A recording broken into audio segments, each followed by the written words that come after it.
Welcome to our YouTube channel where we share interesting movie facts.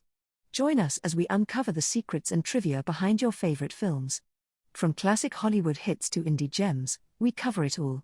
So sit back, relax, and enjoy learning something new about the movies you love. Number 1. Every actor who auditioned for Scream 6 had to read a Ghostface monologue to make sure the killer's identity wasn't leaked. When we're casting those roles specifically, they read sides for their character, and then everyone that we cast read a monologue. A Ghostface monologue, Radio Silence member and Scream 6 director Tyler Gillett told Collider, adding that it's a tactic to throw the cast off the scent. Number 2. A bolder, more brazen Ghostface. Of course, the identity of the latest Ghostface killer remains to be seen on the big screen, but if we expect the franchise's tried and tested formula to be applied in the 6th installment, we'll get another pair of killers donning the Ghostface mask. The directors did comment about their newest Ghostface in an interview that they wanted to make this really different, while still having all the stuff we love. Having a bolder, more brazen Ghostface was a big part of that. Number 3. The decision to have Quinn be the Ghostface to take down Gale's boyfriend Brooks was partly inspired by some of the criticism the filmmakers got for the previous movie. After the flack we got for Amber killing Dewey, we're leaning into it, they told Variety. Number 4. 2022 Scream made it clear that the filmmakers pay attention to what fans say online, and Scream 6 continues this trend. Considering the killers in the 5th film were conspiratorial Reddit users, it makes sense that the filmmakers would have spent a lot of time online to see exactly how people like that might actually behave, and they likely learned a lot along the way. In the 6th movie, during Gale's phone call with Ghostface, the latter says it would be a great twist for Gale to be revealed as the killer, and one that was hinted at in Scream 2. The theories about Macker are mentioned again in Scream 6, when Kirby and Mindy are bonding at the Ghostface shrine. Number 5. There were no props left over from the previous films, not even the graphics files from the posters and book covers, according to production designer Michelle LaLiberte, so everything for the shrine had to be recreated from scratch. LaLiberte told IndieWire, "We went through the films and made a list of all the murders and all the victims," adding that everything had to be from the murders that occurred in the Scream movies, not the Stab movies, and that the only Stab objects were related to Scream 3, which was about the making of a Stab movie. Number 6.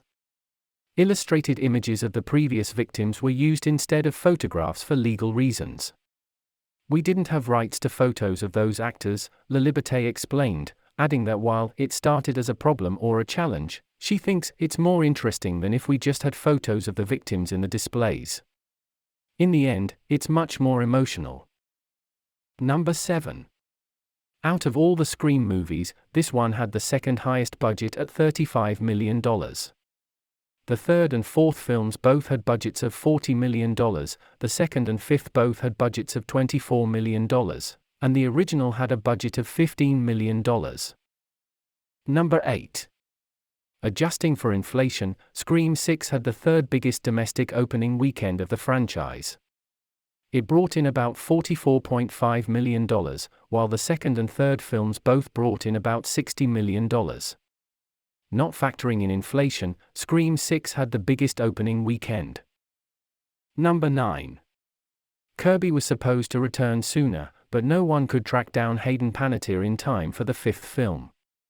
Williamson told Variety, "We're like, where's Kirby? We couldn't find her. She doesn't have an agent. She had sort of disappeared." He eventually managed to catch up with her via a mutual connection in Nashville. Number 10. The longtime protagonist Sidney Prescott will not be returning. While the Scream films have had different main characters, the first, final girl, Sidney Prescott has always played a major role in the franchise. But the character will not be returning for the new movie as Neve Campbell decided to step away from the role because of the salary offer she calls sexist. Number 11. Directors Matt Bettinelli-Olpin, dressed as Kurt Cobain, and Tyler Gillett, with a fake butcher knife through his head, appear in the subway scene. It's maybe a matter of 12 frames, if not less. Just a quick little flash, but we appear very briefly, they told Variety. The best 12 frames in the movie, certainly the scariest. Number 12. As with the previous films, this one includes characters whose names are references to previous horror movies.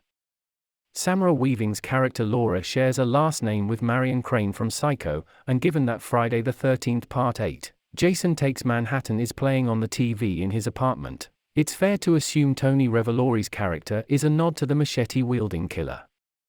Josh Segarra also plays a character named Danny Brackett, as in Annie Brackett, Laurie Strode's best friend from Halloween, and it's possible that Henry Czerny's character, Dr. Stone, is a nod to Stephen Stone, played by Patrick Warburton in Scream 3. Number 13.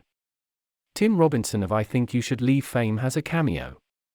We don't actually see him, but when you hear Quinn's date shouting things like, "Who the fuck is Paul?" and calling her, "babe," that's Robinson.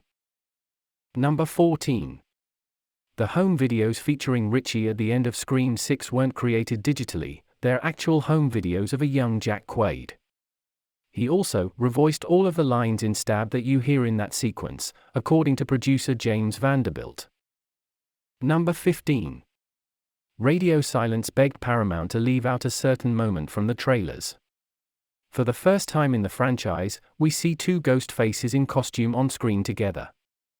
Right after they attack Chad, they turn to face Sam and Tara and do the signature ghost face move of wiping the blood from their knife blades, in sync. Apparently Paramount wanted to include the moment in the trailer, which is understandable because it's cool as hell, but Radio Silence asked them not to. They told Real Blend. Number 16. Even years ago, Kevin Williamson's original plan for Scream 6 was going to focus more on Gale than Sidney. Following the release of 2022's Scream, Williamson revealed that Scream 4 was supposed to be the start of a new trilogy. He told Bloody Disgusting that in his original vision for a fifth movie, Jill would have gone to college, where Sidney was a professor, and faced off with a killer who knew she'd been the killer in the previous film.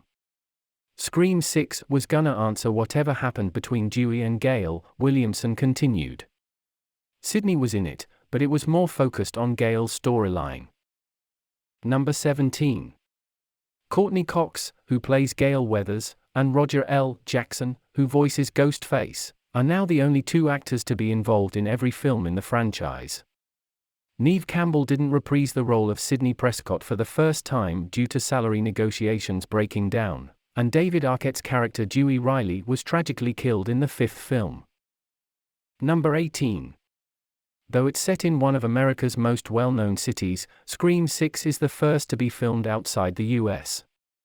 It was shot in Montreal, Canada, and the Blackmore University scenes were shot at the city's McGill University campus. Number 19. One of the film's marketing stunts caused a slight panic. In early March, people in Ghostface costumes were sent out to various cities as part of a viral marketing ploy. One of those cities was Sonoma, California, where the original Scream was filmed, and police received several 911 calls from alarmed locals. Number 20. Jack Champion, who was just 17 at the time of filming, is the youngest actor to play Ghostface to date. He's also one of only two teenagers to actually play a teenage Ghostface. Emma Roberts, who was 19 when Scream 4 was shot, is the other one. Skeet Ulrich and Matthew Lillard, who played killers Billy and Stu in the original movie, Rory Culkin, who played Charlie in Scream 4, and Mikey Madison, who played Amber in 2022's Scream, were all in their 20s. Number 21. Cox did her own stunts during Gale's showdown with Ghostface. "That was the bulk of my time filming," she told Entertainment Weekly. "It was very physical. It was my favorite scene that I've ever had in a Scream movie because I got to really fight with Ghostface." We hope you enjoyed learning some fascinating movie facts with us today. If you want to keep up with our latest content and never miss out on any behind-the-scenes trivia, be sure to hit the subscribe button and turn on notifications. We'll see you in the next video with even more amazing movie facts.